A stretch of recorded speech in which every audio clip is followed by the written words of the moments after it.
Alright guys, hello and welcome to episode number 26 of the RDO podcast.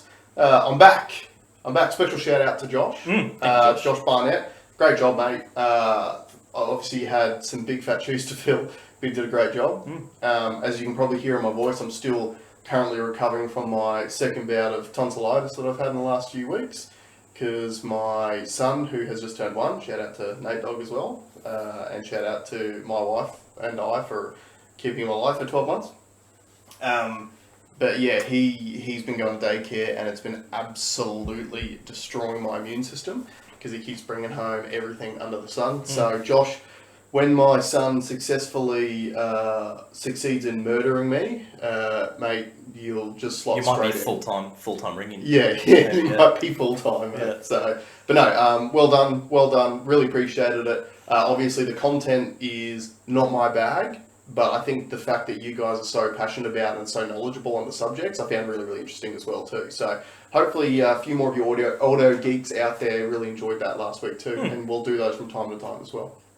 Cool. So what's happening now? Are we going to go straight into it, or do you want to talk about... So you've talked about your... Yeah, that was a very brief rundown. I've just been sick and Nate turned 1. That's about it, really.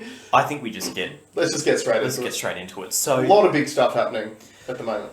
But one is bigger than everything else. And everyone's spoken about it, and I did say to Jason through the week, I'm like, I wanted to do it earlier, but he's right that the story was going to develop over time, and it definitely has. So this is the GameStop story. So now everyone's probably heard versions of it. I've been following it very closely. I've done stacks of research on it, but I think a lot of the research that I'd done had missed the real ramifications of this. So I want to go through that as well. But for the uninitiated, I've written some notes down, and I want to go through in stages how this all fits together. Yeah. Okay, because it is very complicated. And if you just listen to one form of media, you're only going to get a very small snippet of the story, but it's very... This is the biggest financial impact to markets since the global financial crisis. And no one has said that. Okay, so, and I'll tell you why it's significant. But let me start... I understand full well why no one is saying it too. Yeah. Let me start with a personal story about my own investing journey. Years and years ago, I was in a car, I heard an ABC story about a certain trade in another country that was going to go mental. So I thought, actually, that makes sense here. When we get to that stage here in Australia, that'll kick off as well. So I researched and found a company that I thought was in line with those things. They were very cheap. Talking 8 cents a share. Okay, so I got in at 8 cents. Just sat on them. They really did nothing for years. But then one day I noticed that it's starting to surge. 8 to 13 cents, 13 cents to 22 cents. All this is in the one day. And I got an email at the close of trade. I got an email saying that a bank had purchased $50 million worth of these shares. It surged. In the next couple of days, it went all the way up to 77 cents. Wow. Okay, so I'm going like, this is insane. Yeah. This is crazy. The very next day, I got another email saying that it sold more. And they were out, and it went straight back down to 7 cents. Right. So that's what's known as a pump and dump, Yeah. where if you've got a lot of capital to throw at something, you jump on, and then all us retail investors go, wow, this thing's going through the roof, get on it. We go and throw some capital at it, and then it drives the share price up. Drives the share price up because the buy side pressure is high and the sell side is low. Yeah. And then once it's at the top, these large institutional investors, they pull out, double their money in 3 days, or in this case, it's almost 10 times the amount, and leave all of the retail investors holding the bag when they've gotten in at 20 cents, 30 cents, 40 cents. Exactly. Got up to 77. They all, like, big institution sells out. It drops down to 7 cents. Now, that big institution's just taken all the retail investors' money. Correct. Yeah. Correct. So they have enriched themselves at the cost of retail investors. Yeah. Okay. So that's what a pump and dump is. So what happened to GameStop, or more GameStop is basically electronics boutique here, EB Games, but in America. It's done nothing. It's a company that is just bricks and mortar retail, which is we know is not destined for great things in any market. It was targeted because it's got no online store. Yeah. So an investment company got a new CEO. The CEO comes on the news and goes, "We are so confident that GameStop is going to fail. We're going to short the stock by 140%. So what that means is they believe that the company will fail. Yeah. Okay. So they did a short sell. Now I want to explain what a short sell is because it is very complicated. It is. It's not something I would recommend any retail investor get involved in because although the upside is quite good, the downside is infinite. Yeah, I've got some thoughts on this and I'll come back to Okay, so what is a short sell? A short sell is when you predict in the future that a share is going to drop in value.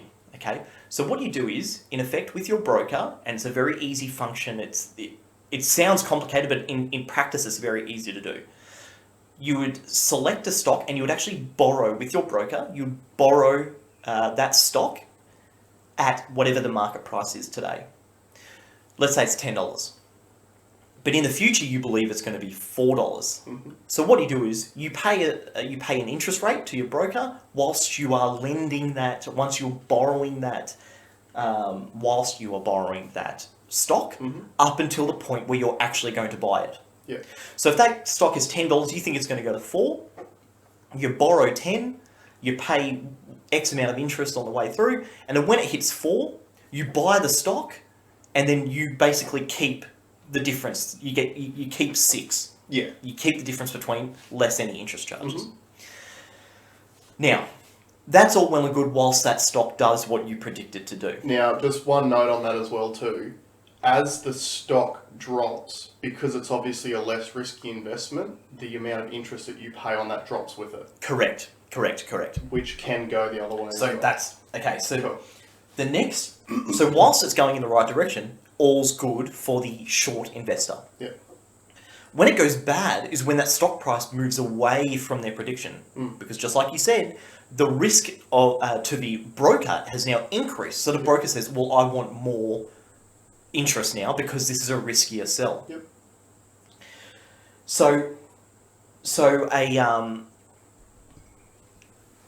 Now that's basically what a short sell is. What has happened to GameStop is that when this CEO said it's going to go to 0, the internet, in particular Wall Street Bet's Reddit page, were massively offended by this. And they used their collective bargaining audience to pump the price up. Yeah. So they told this Reddit community just to buy GameStop, buy as much GameStop as you can possibly afford. Just buy it and hold and hold and hold. Because for every day, so the stat was, so they were running at $4. GameStop was running at $4 a share, basically. For every $12 increase that the GameStop share went up, this one particular investment fund would lose, I think it was $10 billion. No, $1 billion. $1 billion. $1 billion for every $12. Right. They drove it up to $400. $400 a share. Now, on the way to that $400, there's a thing called a short squeeze. And what a short squeeze is when you, as the short holder, realise this is not going to go the way that I'm going, and I can't afford to pay this interest because this interest is getting out of control. The only thing you can do is buy the stock at whatever price it is and cop that loss. That's right. Now, another function of that is you've now created additional buy-side pressure, which drives the price up even further. Yeah. So you had this compounding effect. Okay, so that was the function of what happened with GameStop. Okay, they're still in it now. Some of the important things that happened were what happened after or during this time. Robinhood is an app in America used for retail investors to invest in the market. Okay, I believe the rules are, I don't think you're allowed to invest in the American stock market like we are here. I think you have to be a sophisticated investor to be able to, you might be up to a certain point. Robinhood gave these people... which that says a lot about the narrative of where we're going. Yes, with this, for sure. Yeah. Robinhood, however, basically acts as not like a brokerage firm here, but they basically, you just put your money with them and then they make the trades for you. Yeah, they go into the trades for you. Yeah. They stopped the ability, they halted. So I originally, when I was following the story very closely, I heard trading halt. Trading halts happen all the time. Okay, if there is a new announcement coming out, they might halt trading, so they halt the buying and selling of the stock, so that no one gets information early. Yeah, if there's any, if they catch wind of any potential insider trading, for example, that's a common one, where they'll often stop trading on a stock. Or even if you're going to change the board of directors, before you announce it, you actually put a trading halt on first. So it's a very standard function. Yeah. So I thought, okay, that's fair enough. This thing's going crazy. They put a halt on it. They didn't halt it. No. They halted half of it. They halted the ability to buy the shares, not the ability to sell. Now, just to confirm, so were we still talking about Robinhood? Robinhood. Right. Robinhood. So what that means, just to clarify for people, the ability for a retail investor, which is us, which is not big firms, because big firms are not retail. Yep. So the ability for retail investors to purchase the stock was taken away. Yep. You were only able to sell your stock. So now, this is while the stock is rising at unprecedented levels. So what does adding all that sell side pressure do to the price? It can only go one way. If you can only sell and not buy, the price will go down. That's right. Therefore helping these hedge funds. Turns out that there is some financial interest between this in particular investment firm that's losing all this money and Robinhood. Right. Okay. So that is extremely bad. Yeah. Now, the Wall Street guys are coming out and saying, we need some legislation around this. We need to do something about these retail investors being able to do these pumps like this. Yeah. Even though these large investors have been doing that forever, but just not obviously. I don't think ever in history has Wall Street asked for regulation. Exactly. Ever. It goes to show how scared they are. Yeah. Now, the other thing too, which is funny as well, is they were more than happy to have these unsophisticated retail investors investing in their markets when they knew that the retail investors didn't know what they were doing, therefore there was more money in the market for them to take advantage of. They were okay with that. Exactly right. So this is an example. So the real story out of all this is, there's two. No, there's a bigger one. A story that has come out of this is that this is really the first time, I think everyone knows how dodgy these large institutions are. All the backdoor dealings, all the pump and dumps.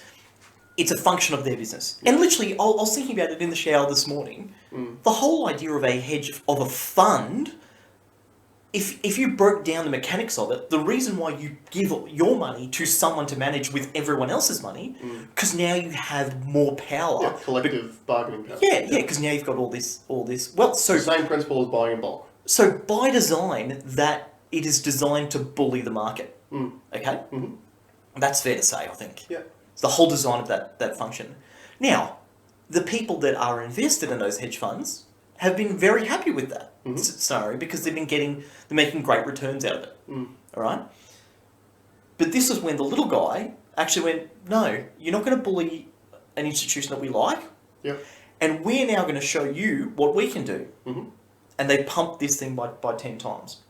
What a very, very interesting point out of all of this stuff, which is sort of a bit of a theme, is the reason why the Wall Street guys have come out asking for regulation is because they have stated that everyone getting together on Reddit and doing this was a form of market manipulation.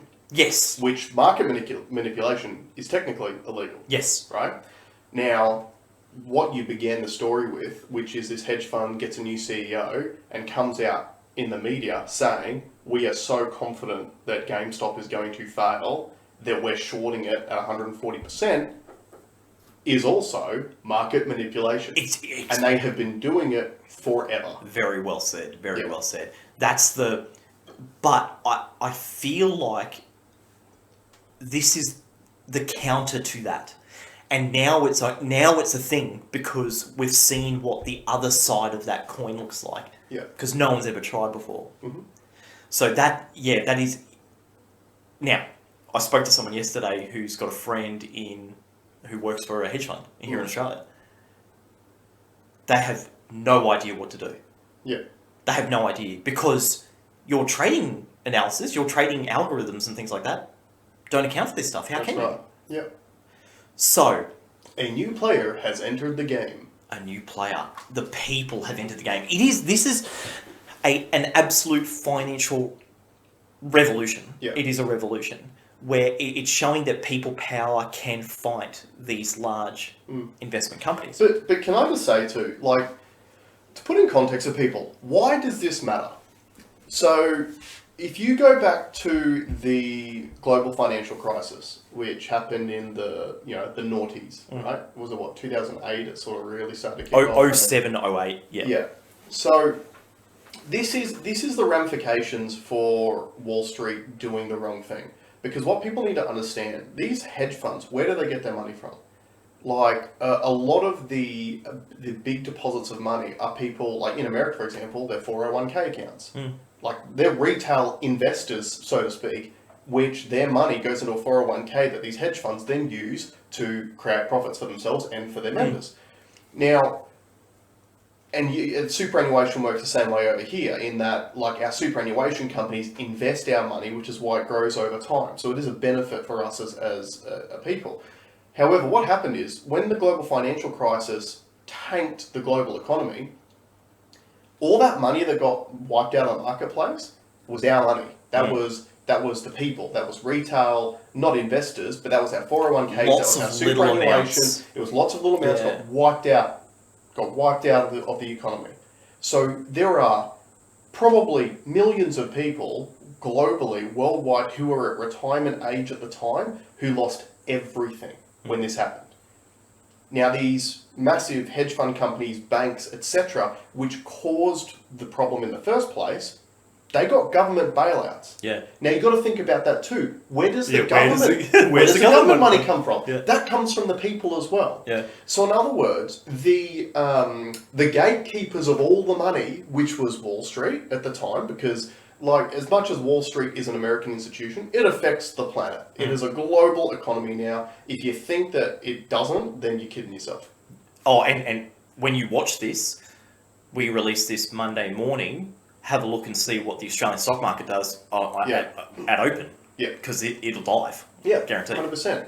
So we as a people, we need to understand something, and what that thing is you're right. This is the beginning, I firmly believe, of a financial revolution where we as the people, we don't need these gatekeepers anymore. So we've seen it with crypto already, and that's starting to sort of sink in a little bit because crypto allows us to move away from the banks. Well, now, when we can actually coordinate our investment efforts through channels like Reddit or social meeting places, we no longer need these massive firms or hedge funds to give us collective bargaining power to invest our money for the best possible return, because we can do it ourselves without them taking a cut. Yeah. Right? This is why this stuff is important, because at the end of the day, and I'm going to say when, this is not if, when these Wall Street guys fuck it up again, just like they did last time, when greed gets hold, when they fuck it up again, we will pay for it out of our super, out of our 401ks, and we will bail them out again through our tax dollars through the government. Yeah, 100%. Yeah, absolutely. That's why this stuff is important. So, what I wrote down at the bottom here is what lessons can be. Well, sorry, I wrote the future of the economic markets. Okay, so gatekeepers are they're going to be the ones that are shitting themselves because their function exists less. It's not. It doesn't. There's still people that are going to want to pay someone to invest on their behalf. Totally, I totally think that. But it's not going to be anywhere near as strong as what. Nothing's rattled that system as much as what this moment has. Yeah. Especially because this moment shows that it's possible, which means it will happen again. Exactly. And it will happen again. Yeah. So. Vive la révolution! But also, just on that, it is a US stat. It is old. I don't know if it's changed, but I doubt that it has. Did you know that managed funds, managed share portfolios, only 1% of the managed share portfolios in the USA cover the fees charged by the brokers? Yeah, So I've dabbled with stacks before. Yeah. The only managed fund that's ever worked for me was we got when we were really young. There was one that was done. A new company had set up and offered free broking services to try and build their books up, and we got a really great return out of that. But I remember one search I was getting a 10% return. Yet I was paying 4.5% in fees, and at the time you could do a term deposit at like 6.5 or 7%. Yeah, that's right. So it's ludicrous. Now the next thing is what lessons can be learned. This has proven that although that collective bargaining is great, financial independence is important. The individual being in charge of their dollars. Yeah. And you just like hoping that these companies, they know everything and they know what to do with it. They do until something like this happens. Yeah, and like this tells a bigger story to me too, and like it all plays into it. So you got to think about this as a concept. Any person who has ever taken power of any kind, whether it's royalty, whether it's politics, whether it's big business, because they do take a level of power, never does so with the plans on relinquishing it. For sure. Right? So any large-scale institution wants to stay as the biggest dog around. And again, whether it's politics, hedge fund business, whatever. Now, side point on the Gamestop thing, there is word on the street too that when a lot of the rival hedge funds heard that the squeeze was happening, they invested into Gamestop as well. Just to really sink their competition. Yeah. Which again, because you get rid of a competitor, you become the big dog. Yeah. Right? So we need to understand that like all these institutions that are in place want to stay there. Now, when you're talking about financial independence and being able to invest your own money, you'll probably notice I've basically stopped marketing on Instagram and Facebook and all that sort of stuff because the algorithm's not sending it out to everyone anyway. Yeah. Because they have no interest in sending out let's call it a self-help podcast or something like that because we're not selling anything. Yeah. So I spend a very small amount of time on social media now. Because the whole point of social media, what it's turned into is a consumerism tool. So it is literally, post from your friend, post from some thought that you've never even met before, buy this product. Now, that is an institution of control too. Because the reality of the situation is, if we have no money, we have no means. So we are slaves to the system. So if you don't have any money put aside because you're spending it on stupid shit because of ads you've seen on social media, when a GameStop comes up, which is an opportunity for you as a small person to actually invest into a bigger cause, and you can make a quid at the same time. Like let's not pretend that the Wall Street bets guys haven't made bank out of this, but have the discipline to hold it too, because what they're doing is more purposeful than just making money. It's sending a message and changing the landscape. So anything that you can do to create a more financially independent life for yourself gives you some level of power over what you can do every single day. Yeah. Decentralization is going to be the key play in the future. Yeah. And you need to be looking at things that are protecting your own interests. You need to take responsibility for it. I had some friends that they've lost their crypto funds because they forgot their passwords. Yeah, and had the shits with it. I'm like, well, no, but that's financial independence. That's right. There's no one to fall back on because it's on you. And that's half the problem with our society, right? Is we live in a society now where it's I forgot my password to get into my email. Oh, I can do the forgot my password function, and someone will Mum and Dad will come and they'll baby me back, and they'll give me a way of getting back into it. Do you manage where your cash is in your wallet? Well, yeah. Do you lose your wallet? You know? Exactly right. Like, there are consequences for these things, but we live in such a society where they've chamfered the edges on every corner so we can't hurt ourselves, that we just, we expect someone else to take care of us all the time. But I would say, at what cost have they offered that service? Well, exactly. So the bank that's going to, it's easier to restore your account. Oh, that's great. Oh, but by the way, you can't transact that fast anymore, and we're going to slide this little fee into you, and at what cost? Exactly. So, and the thing is, it's the cost that if you're not looking for it, you don't see it. It's funny you said the thing about buying stuff online, because that's my biggest bugbear that I think people aren't realising, that free service of Facebook and Instagram as being free. If you've bought something off it that you don't need, you've paid. That's right. And I'll give you the tip. It's probably a whole lot more than what a subscription to a new age, decentralised, blockchain-based social media, truly social media. We need a new name for it, because social media to me is done. It's not social media. It's a marketplace now.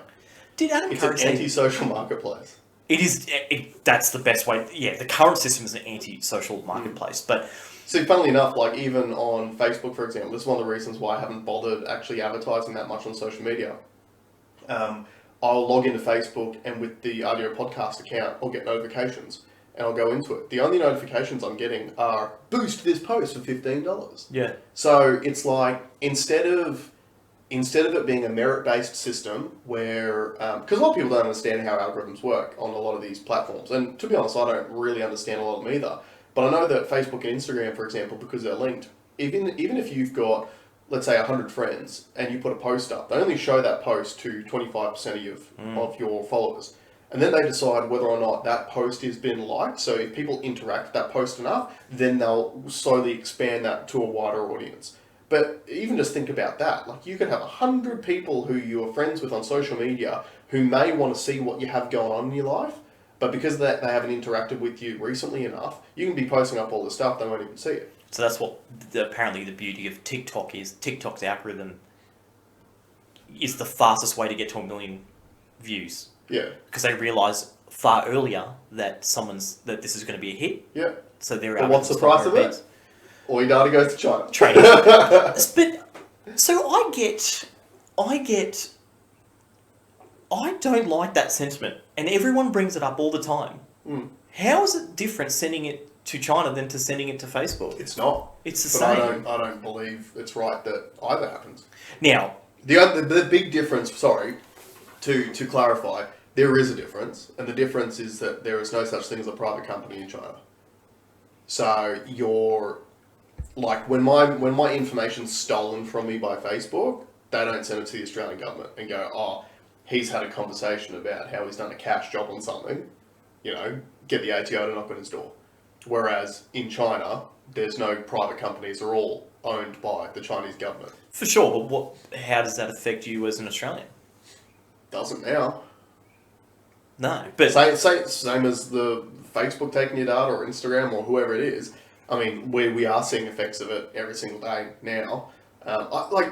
Remember 5, 6, 7 years ago, back when people first started going, oh, what if it's listening to us? And that'd be stuff. And now we live in the day and age where we just accepted it. We just know. Well, I haven't accepted it because I deleted WhatsApp. Yeah. Because I was sick of having a conversation with my friends and then it advertising that very same thing on Facebook, even though they say we don't do that. Well, you do. Yeah. You do. Well, thing is, I didn't even have WhatsApp, and it still happens. Yeah, because Messenger. Yeah. So I'm trying to get everyone off Messenger, but I've got friends that don't care, and so I've moved to Signal. Yeah. And at least I know that those conversations are private. They're between. Yeah, and one of the other themes throughout all this that I want people to open their eyes to as well is people.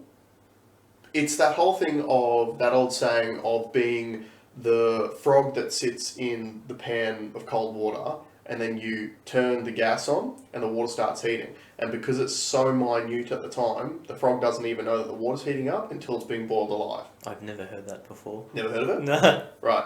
So when people say, it's not affecting me now, that's the exact same thing. Yeah. Because the thing is, if you have that attitude about a lot of this stuff, oh, it doesn't affect me now, it doesn't affect me now. Well, guess what? You'll only notice when it affects you when it's too late for you to do anything about it. So I've tried to digitally protect myself. So I started, I use Google as little as possible. Yep. So I don't use Google search anymore. I use DuckDuckGo. I'm on DuckDuckGo now as well. Brave browser. Brave Signal. Yeah. Like trying to do some things I can to give me some form of off the gridness. Yeah. Independence from the system. And I suppose it kind of fits in with what. So have you noticed that Google's pushing their Australian, the threat that Google's leaving Australia? Yeah. So, okay, so I know that we have differing views on it, but I just wanted to say. So, do you want to explain what the story is between the news and Google? So, again, I'm probably not going to put this in the right context and the right words, but essentially, there's a war going on at the moment. I shouldn't say war. I'm going to say there's a disagreement. That's another bugbear of mine, is just over the top exaggerating language, so I'm not going to use it. So there's a disagreement going on at the moment between the Australian government and Google and a lot of other entities, where they are essentially legislating in Australia that these online companies will need to pay Australian news outlets to host the content and share their content on their platforms. Now, there are two sides to every story, obviously, and on the one side of it, from the Googles of the world or the social medias of the world, they're like, well, we host your content for free and you get way more eyes on it than you ever would have. Yep. On the other side of it, though, for a lot of these news agencies, they're like, yeah, but we've got actual production houses. This is not just someone filming with an iPhone. We've got costs to produce this content. Therefore, we need to get paid for this content rather than you guys showing it to all of our actual current clients anyway for free. So there's two sides to it. When there's been a bit of a de-evolution in journalism, in my opinion, especially over the last 4 years in America, and that's kind of it's here. throughout the rest of the world. It's definitely here. I think there's no such thing as unbiased journalism anymore. Yeah. Everything is an opinion based on whatever you're being told to say now. Yeah, there's no one in the centre. No. Everyone's on the extreme sides of every issue. That's right. I've mentioned it before, very disappointed about the ABC in Australia because they are funded by us as taxpayers. They're supposed to just be telling us what's going on in the world, but even they're biased now as well. I sent you a text this morning to illustrate that point again. I was watching ABC News today and they were talking about the Biden administration and all these new bills that he signed and executive orders. Yeah. And then they cut. So the person they were interviewing was an American. She did not say anything about Trump, nothing. But ABC started putting images of Trump up with American flags, and this is when the racist thing came up. Right. The person I was interviewing was talking about privatized prisons, which was not a Trump thing. It was probably 3 or 4 regimes ago. Yeah. Yet the way that they had they visualized it, they cut it. Again, if you don't know this, I mean, if you don't know this stuff, you're probably not listening to this podcast because you don't give a shit about what we're saying. But you need to understand, every single day we are being manipulated by the way media companies cut things together and draw links between things that they're not actually linked at all. Yeah, but just showing it gets the effect that they want. Yeah. Now, getting back to the point. Yep. So there is one part of journalism which is still extremely important, in my opinion, which is investigative journalism. Absolutely. Because again, we as a society, there is a massive, there's hierarchies and there's a massive trust system involved. And there's low-rarchies. There's a massive trust system involved where we all, as members of society, we go to work, a portion of the hours that we work at doing whatever it is that we do, we give to someone else in the form of our tax dollars, and we hope that the people that we put in charge of our money are going to do things which is for the greater good and for the collective good of all of us. Investigative journalism exposes when that doesn't happen, which is very important, and it's very expensive. So if you want someone to do a report on whatever it is, some sort of government fraud or whatever the case may be. It takes time, money, and investment to actually be able to bring that story to light. Which is why I still think that some mainstream media companies have value. Mm-hmm. You need to be able to fund that sort of investigative stuff. However, I also see it from the Googles of the world and Facebooks and whatever, where it's like, yeah, okay, cool, but if no one watches it, doesn't matter. But if you put it on our platform, then you get your message out there and everyone knows about it. So It's way better, isn't it? Yeah. It's a tough one. So my stance on this, so Google's threatened to leave Australia. Yeah. Yeah, it'll never happen. No. But it's just a negotiating tactic. My stance on it is both companies are wrong. Yeah. So we've had this conversation on this podcast before. Mm-hmm. The old school media has not updated with the times. No. So the fact that just watch the news and look at the fucking haircuts on the women when the news presenters. Have you ever seen those haircuts in the wild? Yeah. No. It's the same cookie cutter models. Do you need to fly someone out to the courthouse where someone was held 2 days ago? Yeah. Just to film it? Do you know what I love? There's a cyclone on. Hey, old mate, weather presenter, go stand in the rain and give us the report. Like, I don't need someone to be getting shot in the head to tell me there's a war going on somewhere. Yeah. You know what I mean? Like, it's so I think that I can see why media's bleeding. Yeah. Because they haven't updated. Mm. But they don't want to find any efficiencies in what they do. All they're trying to do is get a larger peak. So when the world around them has moved, they're just like, oh, let's create legislation where you just have to pay us more. Okay? Yeah, but what I'd also kind of what Wall Street's doing when they're asking for regulation too. For sure.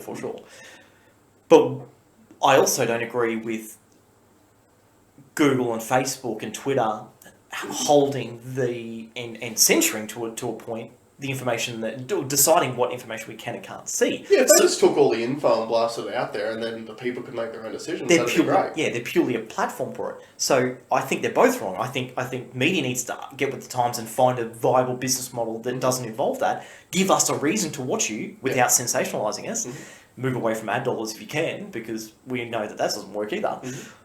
And these social media companies, these large tech companies that affect us here, well, fuck you. You've had a great run, but it's your objective is not now in line with what we want to achieve as a society. And again, this is evolution, right? So these big social media companies will eventually die. I know they've got all the power in the world right now. But I mean, like, even me, I used to go on my social media constantly. I honestly don't care anymore. Yeah. And I'm at a life phase at the moment where I am sharing more of my life, because obviously having my son is a big deal. And you know, to me, it's more important for me to share with friends and family what Nate's up to, rather than just putting up, here's my Tuesday selfie, which is what a lot of social media is. It's just, people who are so starving for attention in their real lives that they feel like if they get those dopamine rushes from getting likes on social media, it makes them feel better for 5 seconds. But it is going to get to a point, and it might be Nate's generation, which we're all like, oh, they're going to grow up on social media. They might not even give a shit. I don't think they'll care. No. I think they'll really recognise what's actually happening. Yeah. The real core of it. I had this conversation with a friend of mine who's got kids, and he's really worried about the future. And I've just said to him, humankind has never really come into a situation that we haven't been able to handle. Yep. And the new generation will be, I think we're triggered by it because a lot of us are pre-internet people. Yep. This is very new technology. Mm-hmm. And obviously we don't know, it's unwieldy because we haven't got enough data to back it up. We have got no historic data. Mm-hmm. So this is a fire that's burning out of control, and we don't know. But I feel like the new generation is going to be like, Dad, I can't believe that you used to post that stuff up. That's so lame. Yeah, and the worst thing is, everyone's stuff's still going to be out there. All of it. Yeah. So look, I think at a core, what do I want out of social media? The whole thing I want is I want to be able to connect with my friends. Mhm. That's all I want to do. I like seeing a funny meme that I'm like, oh, this person likes that, and sending it to them. I like seeing a video that I think someone else finds interesting. That's what I want it to be about. And you know, if someone creates one that does that, where you can have a real conversation, or I don't even care about other people's. Like, let's be real. No one really cares about other people's opinions, because the stats show that we don't change our minds when we read it. No, that's right. So how about we just connect with the people that we've already connected with? That's more natural. Mm-hmm. And just give us a and don't show us any ads. Yeah, I'll pay for that. Yeah, so again, that's that whole thing of like, you know, infrastructure. One of the things that came out of when they got rid of Parler, the deplatforming of Parler was again another really big issue in the world, and a lot of the big companies that deplatformed them, like Apple and Google and etc., said that the reason why they did that was because they didn't have the like countermeasures. Well, yeah, the infrastructure in place to mediate what was being spoken about on those platforms, so they just shut them down. And Parler actually came out and admitted they were like, in 24 hours or something, their user base went up by like 5,000% during the whole Trump ending in office thing. And they admitted they didn't have the staffing to actually keep up with it, but they put stuff in place now and whatever. Can't even remember where I was going at this point, but again, like that in itself, it's like, okay, so they got deplatformed for not mediating what was being spoken about. But yet Facebook has a groups function, which Parler didn't have. So Facebook, I'm on a podcasting group, where it's just a whole bunch of people talking about podcasting. But you can have X amount of different groups. There's QAnon groups, there's all those things on Facebook still, which weren't actually on Parler either. But this is what I think, why should you have to mediate public discourse? Yeah. Agreed. We can have a conversation, you and I, with the cameras off, about anything we want. Mm-hmm. Anything. Yeah. Why should it be any different in the public domain? The only reason why is because there's financial interests involved. That's the only reason why. And the problem is they use buzzwords like violence or incitement to control people. So how many times have we said something violent about each other? Every day. Every day. Every single day. And it's a part it's of only being broken down a human couple being. times. Yeah, exactly. It's part of being, and like the hypocrisy of going, like having politicians going, oh, like, you know, you can't incite like hate speech, or you can't use words which will make a certain people not feel good. And then we send people to war to kill people in a different country. Yeah, to actually do it, yeah. Like, get a fucking grip. Yeah. And when I say get a grip, I don't mean the politicians. I mean us. Yeah. Why are we believing that shit? Yeah. It is hypocrisy at the highest level, where, you know, we try to say that, oh, you can't use a word that might make a group feel bad, but we're still happy to go overseas and kill other people in other countries. It is an absolute joke that we buy into it as a people. And we go, you know what? They're right. It goes back to what my point of the whole Gamestop thing was. The more and more I look at life, the more I realise you need to look after yourself. Yeah, agree. And whether that be financially, emotionally, technologically, you know, if you not worry about the other problems in the world and you focus on yourself, you're going to be far more... If you can try and deprogram yourself from some of the hype that's out there, you're going to be in a far more advanced state. Now, I believe that because we do break down, we do have these conversations, I like the fact that we can think about some out-of-the-box ideas, right? Mm-hmm. Because when you do think about that out-of-the-box stuff, other opportunities come up, other thoughts come up. And the people that say it doesn't worry me, like you said, that'll catch up to you eventually. Like you won't even know. You know, going back to your frog story, you're not even going to know that. Oh, this is an attribute that I thought I was being cool by saying this stuff doesn't affect me. but you've just been ignorant to it. You just haven't realised what Wall Street. What it's done. Wall Street was cool to take the retail investors' money until the retail investors took their money, and then they want to change everything. Yeah. I had a point on that before too. Like it or not, we live in a capitalist society, and a capitalist society is founded on innovation and infinite growth. I believe shorting should be illegal, purely based on the fact, in my opinion, it is anti-capitalist, because you are betting on companies failing, which means you want companies to fail. No, I disagree. I disagree because a company that should fail should fail. Because Agreed. If it's Agreed, but I don't. Let me finish. Okay. So it's just like cutting the grass to let it grow again. There are some functions out there, there are some companies out there that exist that provide little to no value to society, and therefore those things should fall over so that something new can come up in its place. Of course, but why should you be able to profit off their failure? Because you're predicting a market function, and you are generating liquidity. You are moving liquidity to to create a function that may work.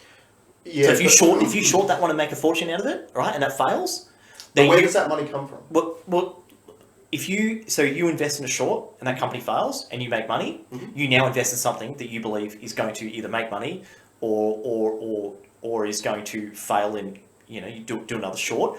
You're kind of getting rid of all the lowest common denominators. You're getting rid of all the companies that shouldn't exist, and you're investing in companies that should exist. That's why good companies go up in value and bad companies go down in value. But so you realise how that stacks the odds firmly towards the big companies, the Googles, the Facebooks, the Amazons, and further against the small companies. And again, like Parler being a great example of, you could have had people shorting Parler because they knew that they were just going to get rid of that company. For sure, but how do you protect yourself as a company? Well, maybe don't go on the stock exchange. Well, yeah, but also that's a good point. So Signal is crowdfunded. Signal is based on donations. That's why it's free, and that's why it's got no ads. Yeah. And they don't have to answer to it. They've got a board, and they've got a boss. And I listened to a podcast with him, and he's very, very interesting. And he brought up the fact that that free speech. He goes, there needs to be a safe place to talk about topics that are important to you. And he realised that you can't have advertising dollars in there because that taints it. Yeah. Whereas he goes, I don't care what you say whatever you want, and I'm going to provide the infrastructure for you to do so. Yeah, and look, I completely agree with that. I just feel that in a capitalist society, you're exactly right. Companies that have no value should die out. However, I just feel that it is anti-capitalist to profit out of the death of a company, especially when you specifically manipulate the market to kill off that company before it potentially has an opportunity to innovate as well. And obviously it takes money to be able to invest in a short, which is borrowed, of course, most of the time. That money could be used to invest in an innovation somewhere else, which could be driving us further rather than profiting off the destruction of companies. I get what you're saying, but you're looking at it from the poor company's point of view. But you need to look at it and you need to look at it from take a step back and look at the big picture. It is getting rid of the bad ones and propping up the big ones, the good ones. That's the design. Big ones though as well. Well, it's not all. There's a lot of small companies out there that have listed on the stock market and have made they could not have grown at all without that capital invested in them. Yeah. But there's also some company, and to counter the point, if you don't short the company, but you've got a company out there that's going like a busted ass, and you're getting all these retail investors investing money in, and it just slowly goes to zero, well, you're in the same. Well, you're not. You're investing in a company, and any investment is a risky investment. Same as a short is a risky investment as well. Or riskier. What I'm saying is market manipulation is not cool. I get That's right. get that. I But totally get that. what I'm saying is fundamentally, as a capitalist society based on infinite growth, we should be focused on growing rather than and again. But they are growing. No, listen. But what drives anything in this world? Money and profits. Yes. So if we give people the ability to profit out of destroying a company, they will do so. If we remove the ability for people to profit out of destroying a company, they will find the profit somewhere else, which can further drive growth and innovation. That's it. It goes against what the free market is. So there is a market for shorting companies, which is in the definition of capitalist. Like capitalism is making money. Yep.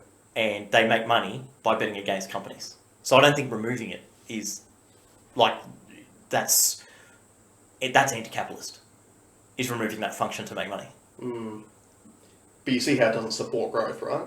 But it does, because you're now, like, the proceeds of you shorting a company, you've now got additional capital to invest in something that is going to work, or it is not going to work.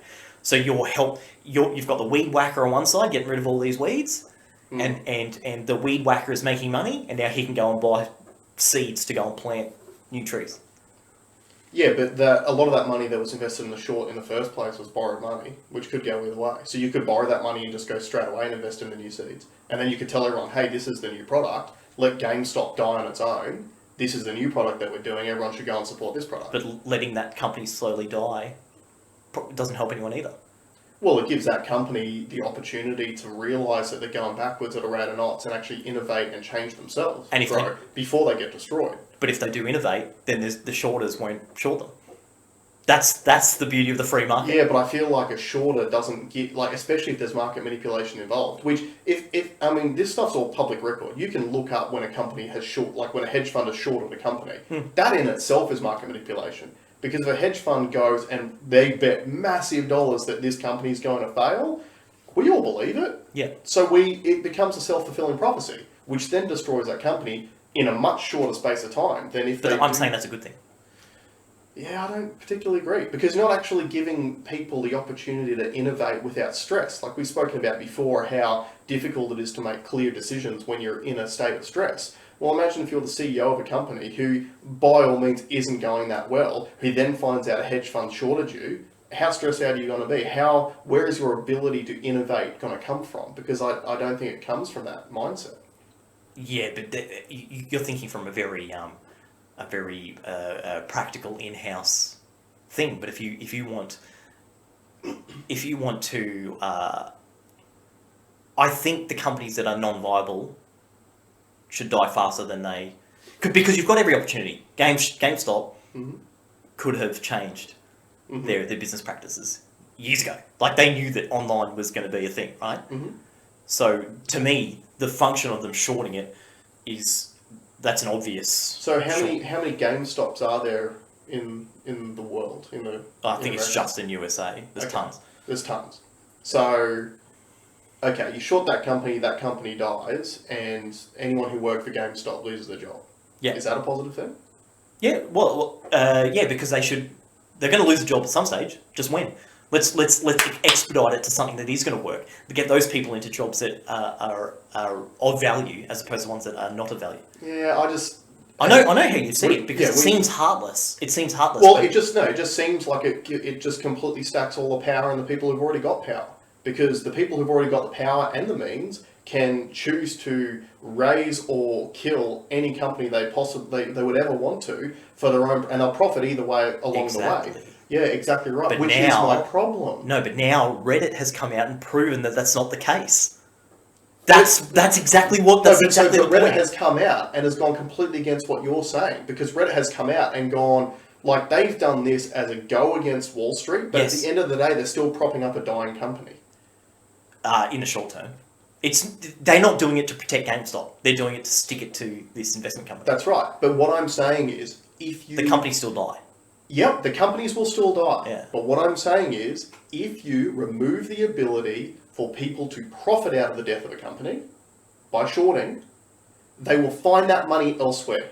And that money, I believe, will be funneled into innovation and investment in positive growth, because to me, it's the easy way out. It is the easy way out to go, like, literally just go, I'm going to short that company, here's my stake. I'm going to tell all my buddies about it because they all do in Wall Street. We know that.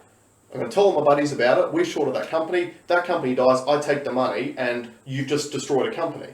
Whereas if you take away that ability to do that, these hedge funds, they're smart. They'll find the money somewhere else, and that has to go in investment into positive growth. This is not a free market then.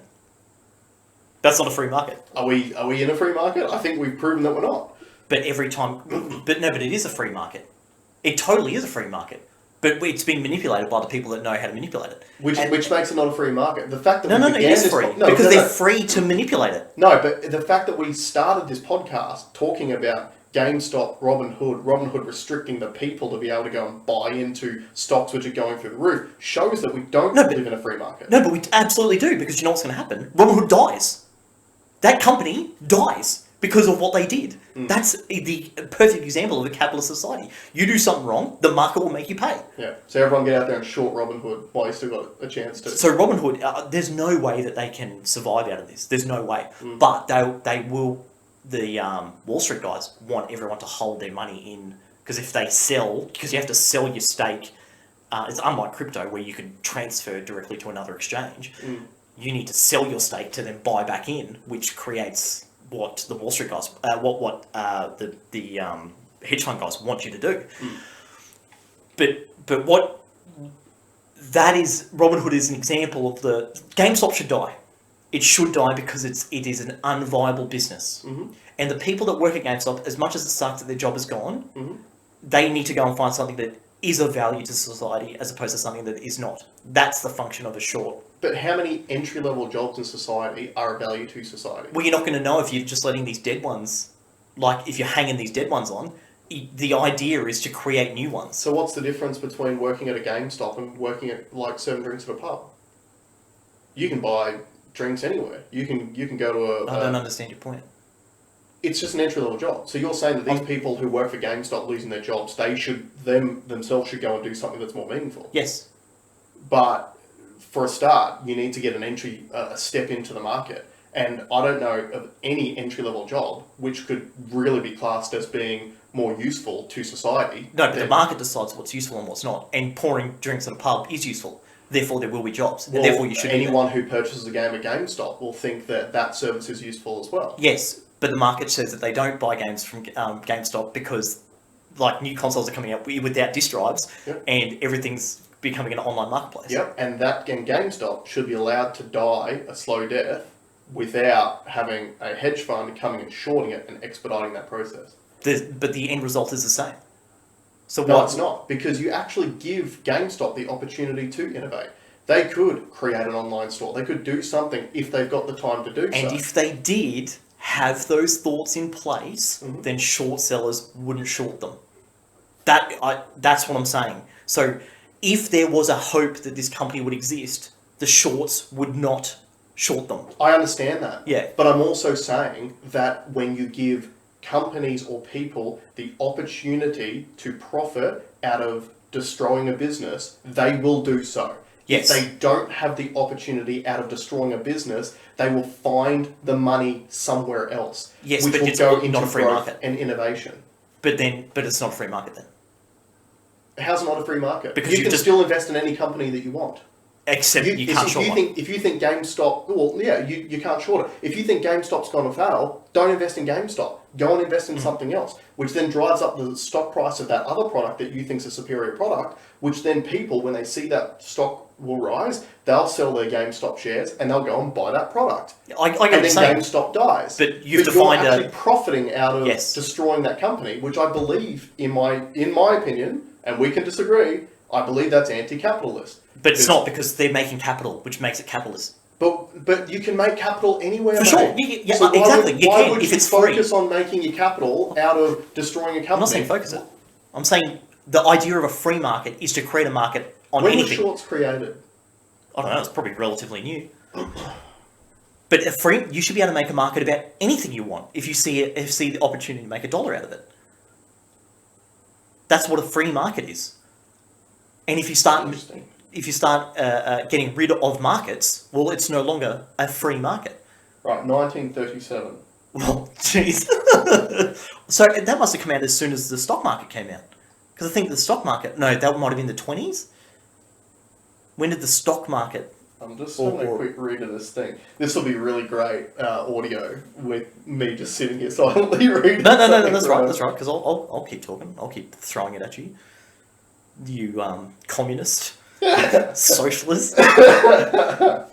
We should all put our money into, go down to your local electronics boutique. Oh no, they have an online store at least. But even you look at what game stores are now. They just sell figurines and gaming paraphernalia. But there is opportunity to pivot. But there's no motivation to pivot if there's not people betting against you.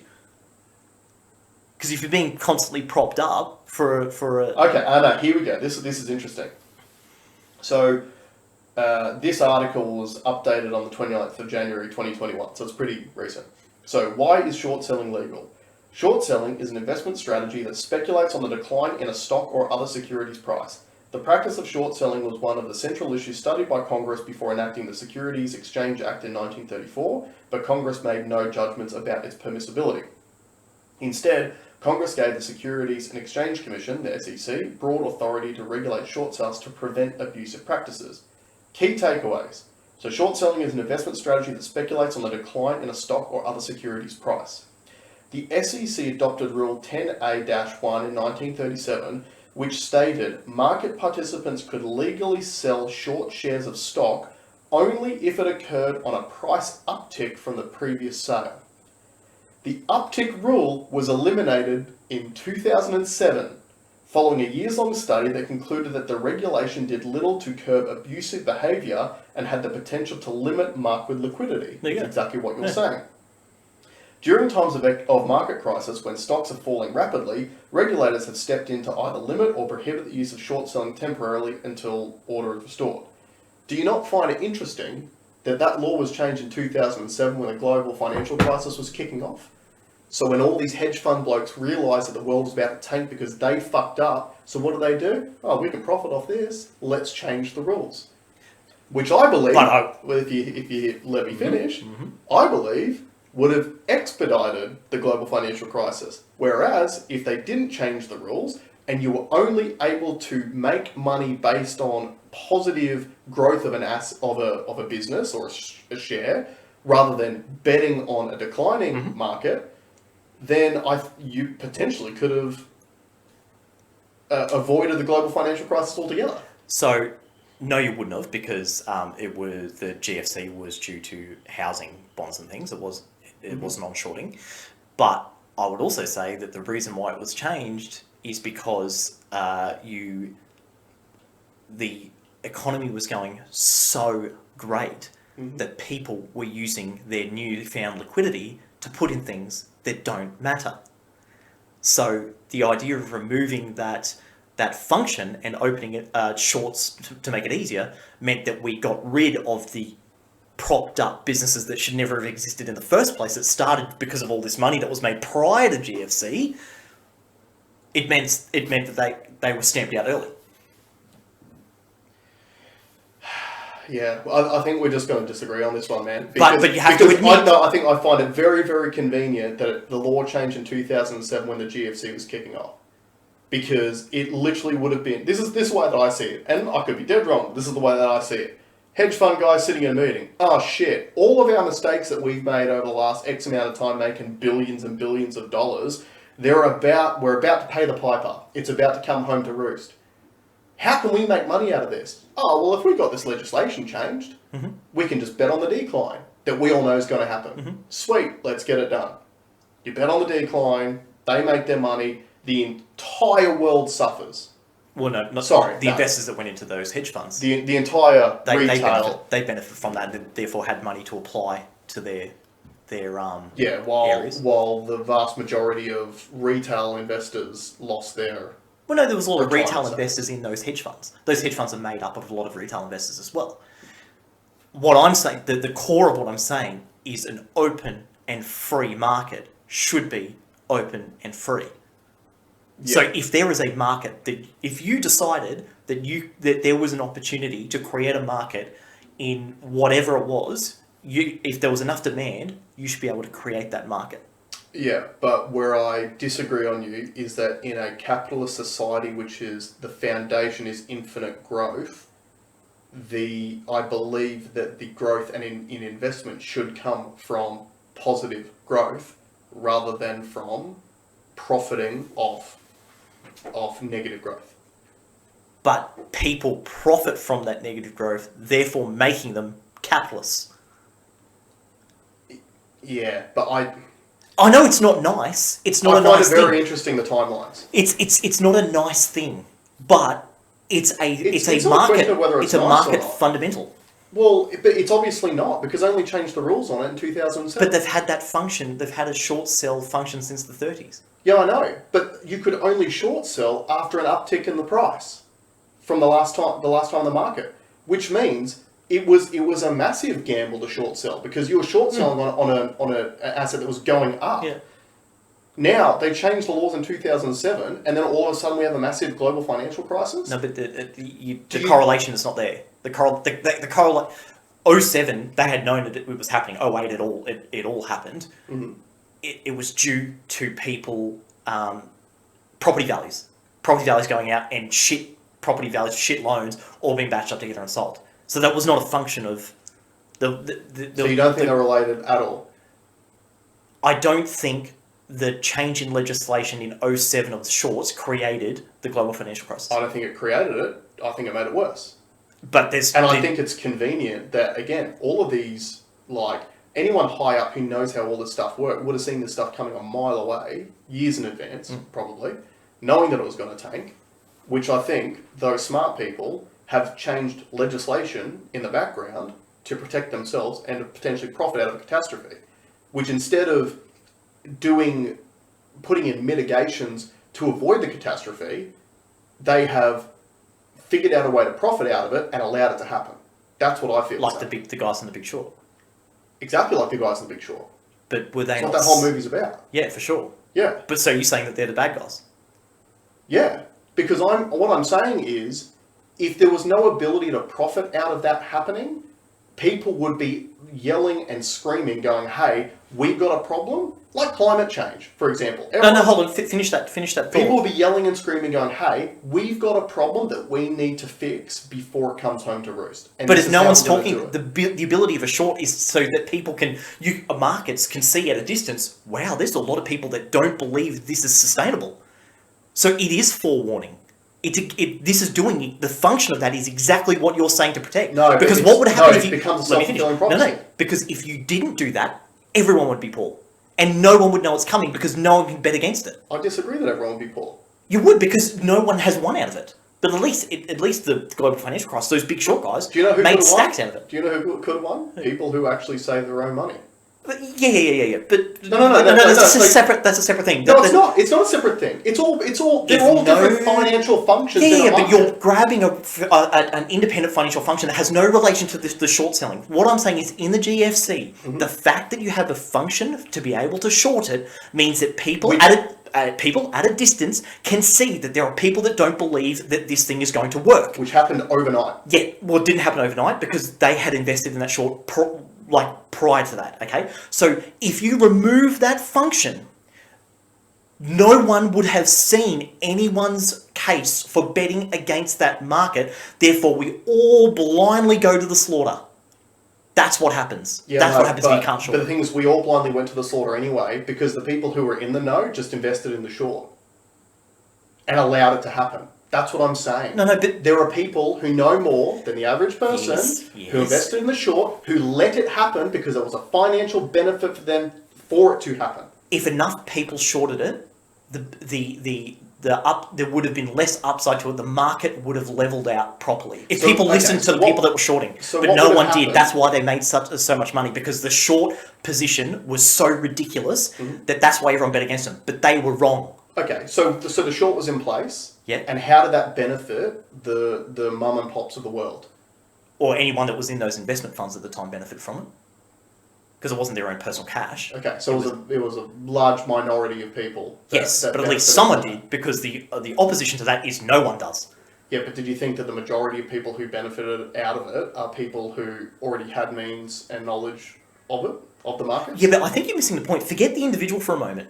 Because if you don't have... What I'm saying is, if you don't have the function to short, then the individual investor they've got no idea what's going to happen. We just think everything's rosy.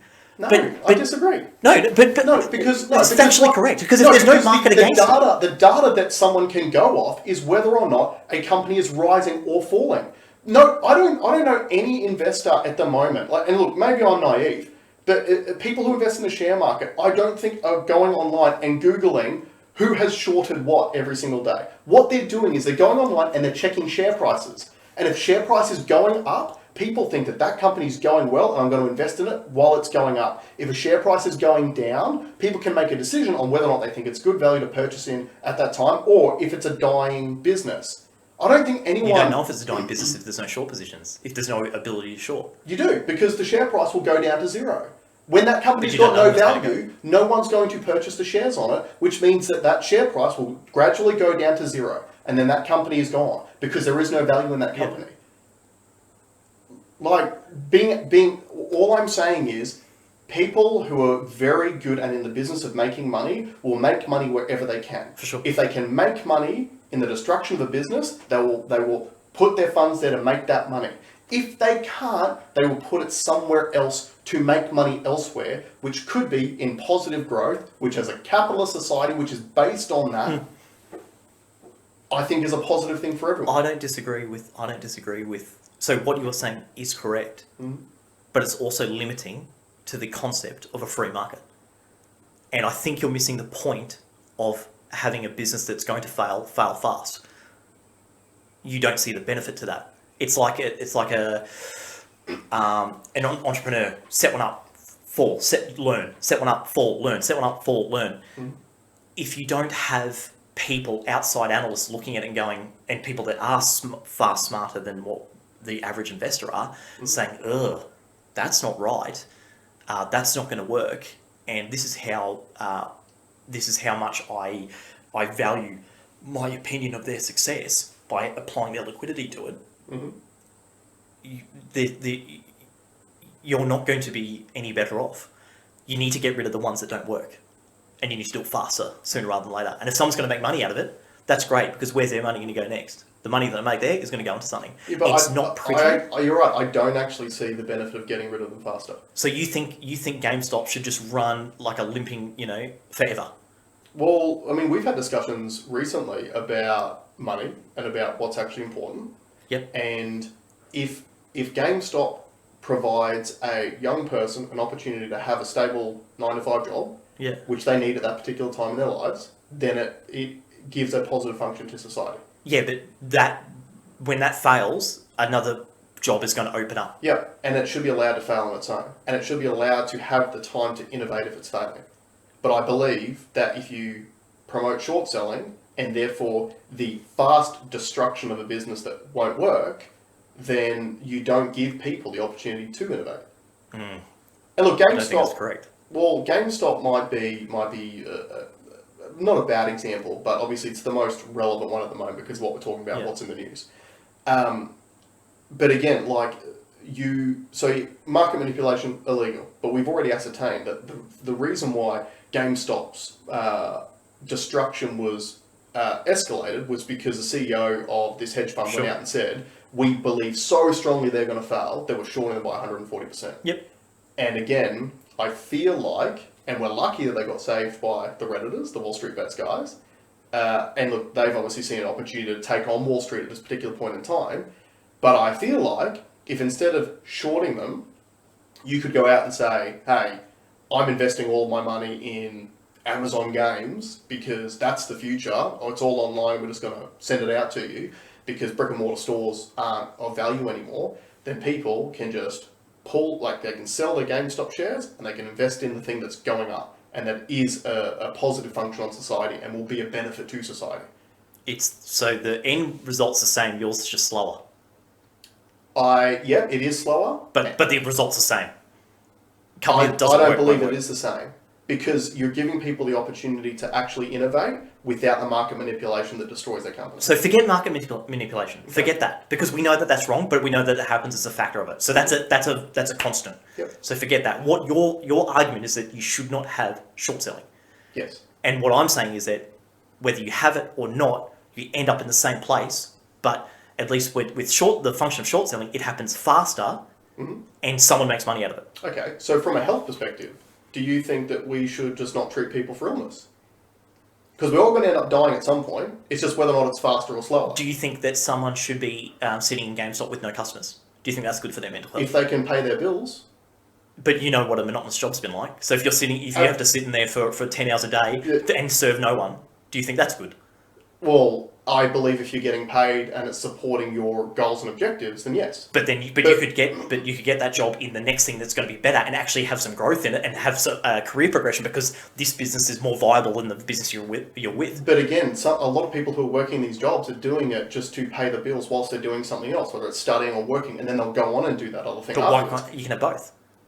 You can't have both. But you can. You get rid of the one that's no good. No, because... No, let me finish. So you get rid of the job that has got no future, okay, and replace it with one that's new, that's got all this additional liquidity provided by investors, that does make sense. You put them in there. Now they have the ability to move up and still do the stuff on the side. Yeah, but a lot of these things that are new and innovative and moving in the right direction, you need specific qualifications for, you need a skill set for. Like, you need to have an entry level. Yeah, I'm not saying not having an entry level. I'm saying create a new job with an entry. Yeah, no, those jobs will be created anyway. Yeah, but later. Yeah, I know, but why not do it sooner? Okay, so, but again, this is exactly what I'm saying about, like, people with illness. You're essentially saying a business with an illness, you shouldn't treat them and allow them to get better. You should just kill them, and then a new business will come along that's better. And it's the exact same thing with human beings. Like, it's the same thing. If you're saying, if someone gets an illness, it's like a horse that breaks its ankle in the Melbourne Cup. Yep. We shoot him because another horse is going to come through. You're doing the exact same thing with business, and I don't agree. Like, people should be able to have the opportunity to innovate and to get better. But they do. What, by getting the business liquidated and having to start again from below baseline? No, because a lot of people who lose their business when they go bankrupt, and they do start below baseline. Like, look at someone who's bankrupt in Australia and try to get a loan to start a new business. Yeah, but what you're saying is prop those people that don't know how to run a business. No. What you're saying is let a partially free market decide that those people are inept at their jobs. No. And what I'm saying is do it earlier. I'm not saying don't prop them up. I'm saying don't shoot them. I'm saying if you've got an ill person, give them the opportunity to get better. Don't just go and shoot them because they're done. I think you're missing the point. I think you're missing the point of the free market. And this is something that is important. This is the important point out of this. Conversations are important. The ability to be able to disagree in discourse is important. So notice how we're not yelling, screaming, trying to punch each other, trying to say we're going to kill each other's families because it's the same one, which is what happens online and stuff like that.